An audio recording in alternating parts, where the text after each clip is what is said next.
Students, इस video में हम लोग ग्राफ सीखेंगे y इक्वल टू 10x का बनाना। ठीक है, how to make the graph of y equals to 10x।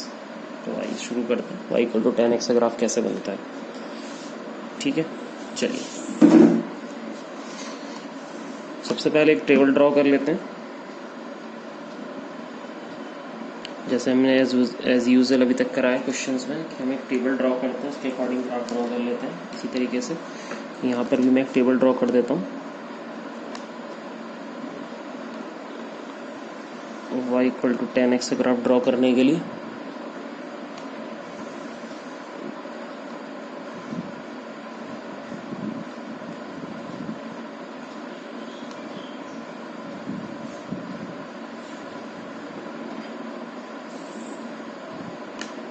X Y, ठीक है, एक्स की वैल्यू 0 लेने से 10 0 हो जाता है। 45 लेते हैं जब तो वैल्यू 1 हो जाती है। जब π/2 लेते हैं तो वैल्यू नॉट डिफाइन होती है π/2। ठीक है ना। इसी तरीके से ये तो फर्स्ट क्वाड्रेंट में हो गए। जब आप सेकंड क्वाड्रेंट में जाओगे, सेकंड क्वाड्रेंट में जैसे ही 3π/4 लोगे वैल्यू -1 हो जाएगी। सेकंड क्वाड्रेंट में 10 नेगेटिव होता है। और फिर इसी तरीके से जब आप पाई लोगे तो 10π 0 हो जाएगा। 3π/2 से वैल्यू फिर आप जा रहे हो नेक्स्ट क्वाड्रेंट में, तो 3π/2 आपका हो गया पाई प्लस करके, तो ये भी पॉजिटिव हो जाएगा। थर्ड पॉजिटिव इन्फिनिटी हो जाएगा, नॉट डिफाइन हो जाएगा ये, है ना। और इसी तरीके से जब आप इसमें 2π रखोगे तो 2π से वैल्यू आपको फिर से 0 मिल जाएगी। सिमिलरली बेटा, अगर आप इसको और बड़ा कर सकते हो ग्राफ को, तो और इंक्रीज कर लेते हैं नेगेटिव वैल्यू के लिए। ठीक है, -π/4 रखेंगे तो वैल्यू -1 मिलेगी आपको। -π/2 लोगे तो वैल्यू माइनस इन्फिनिटी हो जाती है -π/2 पे। -3π/4 से वैल्यू +1 आ जाएगी। इसी तरीके से -π से वैल्यू 0 हो जाएगी एंड सो ऑन। ठीक है, ये बात हमें बिल्कुल अच्छे से क्लियर होनी चाहिए। y tan ऑफ -x क्या होता है? माइनस ऑफ 10x, है ना। तो अगर माइनस की वैल्यू लेंगे, x की वैल्यू निगेटिव लेंगे, तो y की वैल्यू भी इस केस में हमें निगेटिव मिलेगी। चलिए अब ग्राफ ड्रॉ करते हैं इसका, किसका ग्राफ कैसे ड्रॉ हो। चलो शुरू करें। आइए y इक्वल टू 10x से ग्राफ ड्रॉ करते हैं। ये y एक्सिस हो गया, ये x एक्सिस हो गया, ये 0 हो गया हमारे लिए, ये π/2 हो गया। तो आप सबसे पहले एक चीज़ देखो कि हमारा जो ग्राफ है वो 0 कहाँ कहाँ पर है। पाई पे 0 है, देखो 0 पे 0 है, पाई पे 0 है, एक पाई पे 0 हो गया, ठीक है ना। और एक 2π पे 0 हुआ है, तो एक मैं 2π पे 0 ले लेता हूँ। यहाँ 3π/2 आ जाएगा बीच में कहीं, एक 2π पे 0 हुआ है, ठीक है ना। निगेटिव साइड पे ग्राफ हमारा 0 हुआ है, कहाँ कहाँ पे? -π पे 0 हुआ है, तो यहाँ तो मैं -π/2 ले लेता हूँ, यहाँ हम -π ले लेंगे, ठीक है। यहाँ हम ले लेंगे कहीं दूर की तरफ -2π, और यहाँ -3π/2 ले सकते हो आप, और यहाँ जाकर -2π ले लोगे आप, ठीक है। देखो इसमें जो काम की बात है ना वो ये है बेटा, देखो एक तो ग्राफ हमारा नॉट डिफाइन जहाँ जहाँ हुआ है उन पॉइंट को पहले प्लॉट कर लो। π/2 पे नॉट डिफाइन है, तो नॉट डिफाइन का मतलब है कि y की वैल्यू ये नॉट डिफाइन है, तो π/2 पर एक लाइन ड्रॉ कर देता हूँ। 3π/2 पे ऐसे एक नॉट डिफाइन की लाइन ड्रॉ कर देता हूँ। -π/2 पे एक नॉट डिफाइन है हमारा, और एक -3π/2 पे नॉट डिफाइन है, ठीक है ना। इस तरीके से ड्रॉ कर दिया। ग्राफ ड्रॉ करने में थोड़ी आसानी होगी इस तरीके से। तो ये हमारा x एक्सिस है बेटा, ये y एक्सिस है। आइए शुरू करते हैं।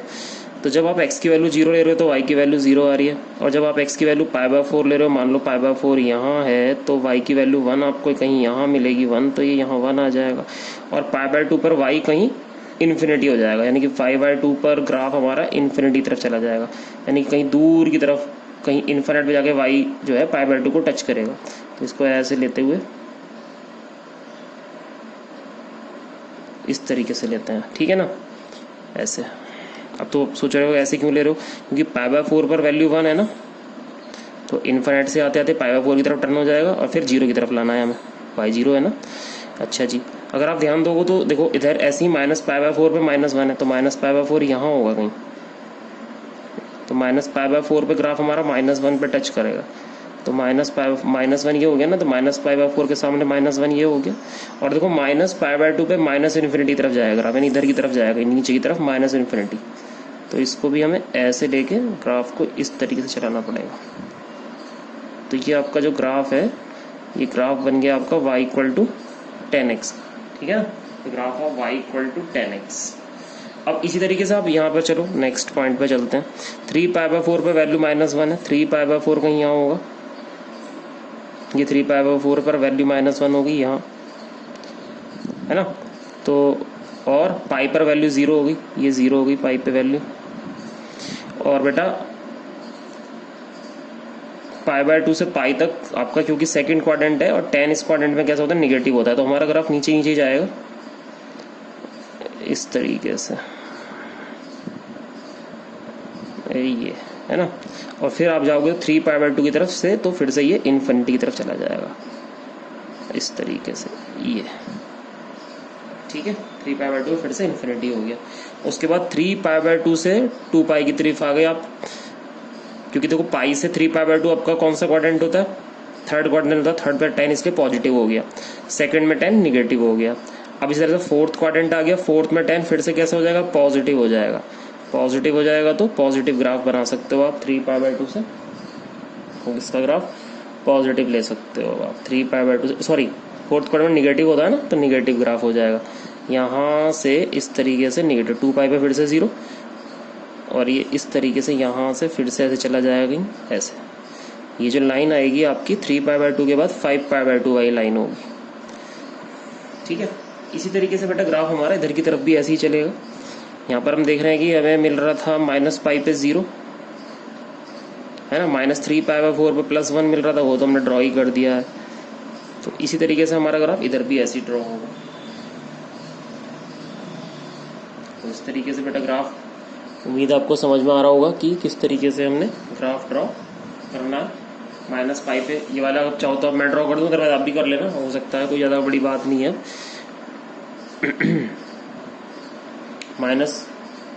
-पाई से -पाई बाय 2 की तरफ आपको ग्राफ ड्रॉ करना है, तो ये ग्राफ आपका कुछ इस तरह से चल जाएगा।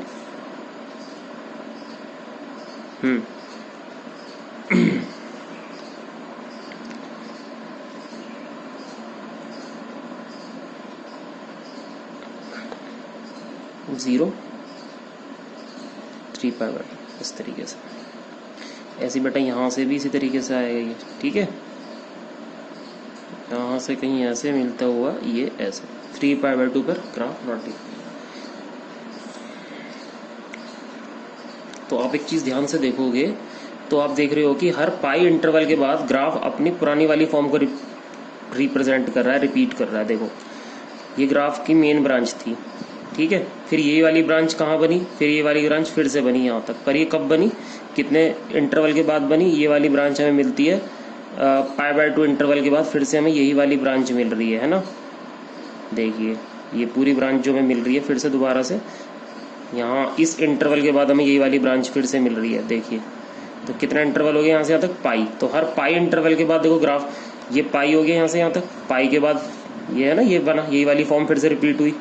इसी तरीके से फिर दोबारा देखेंगे तो अब आप देख रहे हो फिर 2 पाई, यानी कि यहाँ से यहाँ तक का ब्रांच भी कितना हो गया 2 पाई, पाई ये पाई था, पाई प्लस पाई 2 पाई, तो देखो फिर से ग्राफ इसी वे में बना, है ना। इसी तरीके से देखो अब यहाँ चलो इधर की तरफ चलोगे तो ये देखिए कितना हो गया, पाई हो गया, 0 से -पाई ये इंटरवल पाई है, ग्राफ इसी फॉर्म में बना, फिर 2 पाई तक ग्राफ इसी फॉर्म में बना। तो इसी तरीके से ग्राफ आगे की तरफ बनता चला जाता है। तो इसका जो डोमेन है वो तो आर ही होगा, एक्स की वैल्यू आप आर पुट कर सकते हो, है ना। लेकिन आर में भी आप इसमें क्या एक्सक्लूड रखोगे, आर में भी हम इसमें क्या नहीं रख सकते, हम इसमें पाई बाय 2 पे देख रहे हैं कि हमें नॉट डिफाइन मिल रहा है, तो हमें अवॉइड किसे करना पड़ेगा, हमें ऑड पाई बाय 2 वाली वैल्यू अवॉइड करनी पड़ेगी, 2n - 1 इंटू पाई बाय 2, ठीक है ना। जैसे आप n की वैल्यू 1 2 3 पुट करोगे आपको ये सारी π/2 की वैल्यू ऑटोमेटिक इसमें मिल जाएंगी। तो इन वैल्यू को छोड़कर π/2 की वैल्यू को छोड़कर, है ना, बाकी सभी वैल्यू पर x हमें tan x हमें एक मीनिंगफुल वैल्यू देता है ना। केवल π/2 वाली वैल्यूज पर ही नॉट डिफाइन है। तो इसका जो डोमेन है वो तो ये हो गया।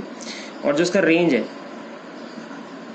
रेंज हमारा दिख रहा है हमें कि y की वैल्यू नीचे की तरफ इन्फाइनाइट तक जा सकती है नेगेटिव, और ऊपर की तरफ पॉजिटिव इन्फाइनाइट तक जा सकती है। तो इसकी जो रेंज हो गई वो बेटा r हो गई, है ना, क्योंकि इसमें y की वैल्यू कोई हम जो है फिक्स नहीं रख सकते, y की कोई फिक्स वैल्यू नहीं मिल रही। y की वैल्यू नीचे की तरफ यहाँ पर भी इंक्रीज हो सकती है निगेटिव, और यहाँ पर भी पॉजिटिवली ऊपर इंक्रीज हो सकती है ना। ये नीचे की तरफ भी जा सकता है और ऊपर की तरफ की ग्राफ अभी और इन्फाइनाइट तक जा सकता है। इसलिए इसका रेंज जो है tan x का आपको याद रखना है, रेंज होता है tan x का r। tan x का रेंज कितना होता है, इसलिए बेटा r होता है, ध्यान रखिएगा इसको।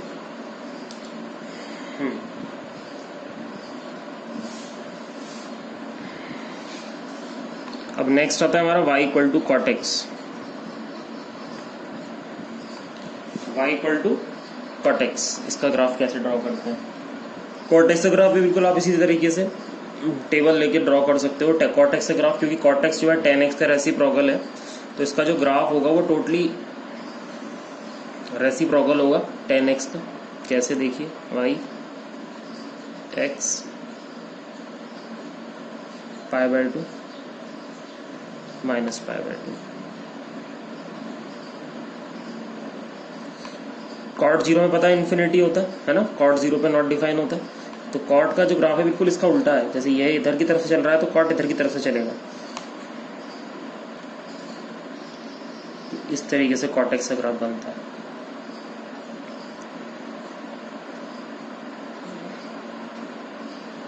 पाई इस तरीके से कॉट एक्स का ग्राफ इस तरह चलेगा, कॉट पाई नॉट डिफाइन होता है।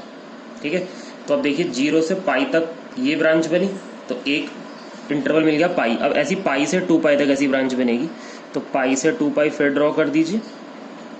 यहाँ मिड वैल्यू आ जाएगी इसकी 3π/2। सेम टू सेम यही ग्राफ रिपीट करना है 2 पाई के पैरेलल, नॉट डिफाइन होता है कॉट 2 पाई पे, इस तरीके से। ठीक है ना। अब बेटा ऐसे ही इधर की तरफ चलेंगे आप, यहाँ माइनस पाई ले लेते हैं।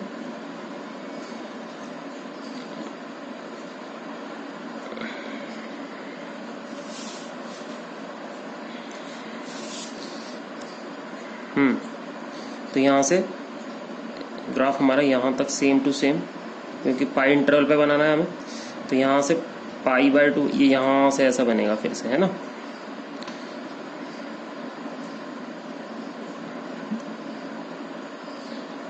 इस तरीके से तो देख लो, ये भी कितना हो गया टोटल पाई, ये भी कितना हो गया, यहाँ तक पाई मिल गया ना।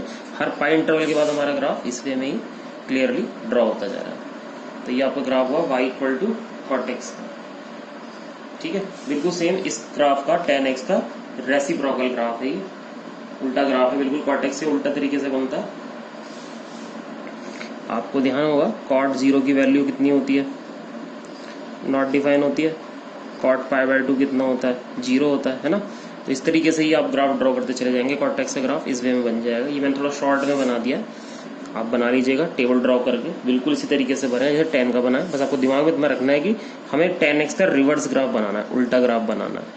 ठीक है, ये हमेशा जैसे ये पाई इंटरवल पे रिपीट हो रहा है ग्राफ, सिमिलरली ये भी मैंने ऐसे देखा कि भाई ये जो है 0 से पाई तक तो ऐसे बना, फिर उसके बाद हर पाई इंटरवल तक यही रिपीटेशन आएगी आपकी, है ना। देखो 0 से पाई तक ऐसी बना, फिर पाई से 2 पाई तक ऐसी बना, 2 पाई से 3 पाई तक ऐसी बनेगा, इधर 0 से माइनस पाई, फिर माइनस पाई से -2 पाई, इस तरीके से बनता चला जाएगा।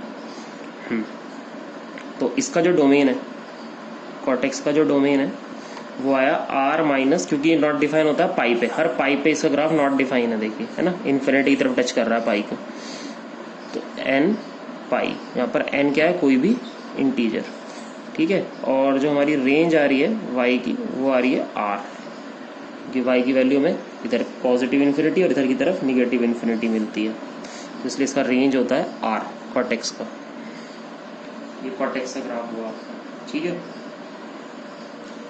तो इस तरीके से ग्राफ ड्रॉ कर लिया हम लोगों ने। tan x का और cot x का। चलिए इसको इतना ही रख